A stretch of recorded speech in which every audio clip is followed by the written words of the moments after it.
मैं पता है क्या सोच रहा था? अगर जननेता इसके क्लैश में होती, तब भी उस मूवी को घंटा भी नहीं फ़र्क पड़ता। जब से इस मूवी का ट्रेलर देखा था, तब से इस मूवी को देखने के लिए मैं बहुत उत्सुक था। क्योंकि मुझे लगा था और ये बात मैंने इसके ट्रेलर रिव्यू वीडियो में भी क्लेम की थी कि भूत-वूत कुछ भी नहीं होने वाला, इट्स ऑल माइंड गेम। और मैं 50 टू 60% सही भी हूँ। अब राजा साहब के दादाजी मिसिंग है किसी रीज़न की वजह से, तो राजा साहब को एक दिन क्लू मिलता है कि वो चार मीनार के पास दिखे हैं।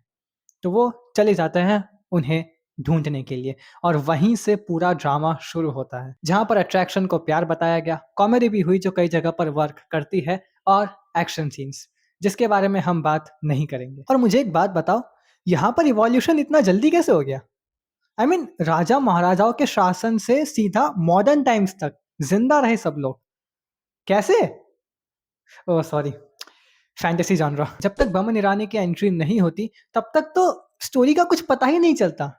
ना ही इसका कि ये लोग यहाँ पर इस महल में फँसे हैं या पिकनिक मनाने आए हैं। और ये कैसा भूतिया महल है जहाँ पर सारी सुविधाएँ हैं।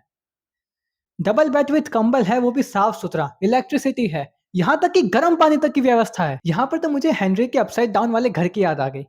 वहाँ पर भी आप घर में जो करना चाहो वो कर सकते हो, बस आप एक बाउंड्री को क्रॉस नहीं कर सकते। हालाँकि वहाँ पर वो लोग क्रॉस कर जाते हैं, पर यहाँ पर वो चाह कर भी क्रॉस नहीं कर पाते। वो तो थैंक गॉड कि सेकंड हाफ में बमन ईरानी सर आते हैं और कहानी का पता चलता है।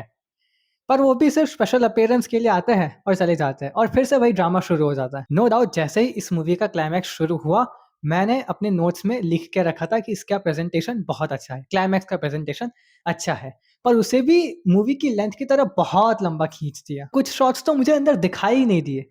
जैसे कि एक शॉट था जिसे मैं पर्सनली देखना चाहता था कि उसे कैसे यूज़ किया है, जहाँ पे प्रभास वो चेयर पे बैठे हुए होते हैं, वो चेयर उल्टी करते हैं और काफ़ी सारे 10-12 लोग भी ऐसे उल्टे होके ऐसे गिर जाते हैं।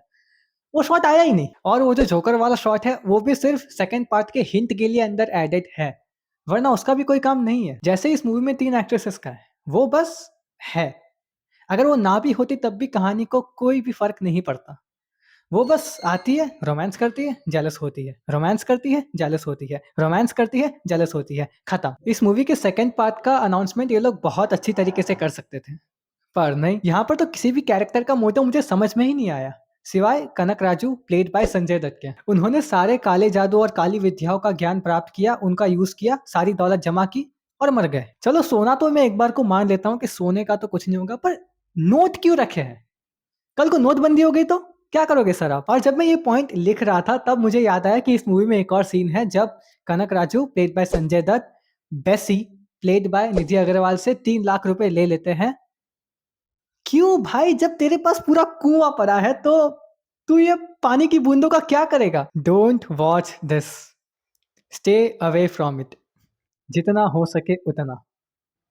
ठीक है? Okay, bye.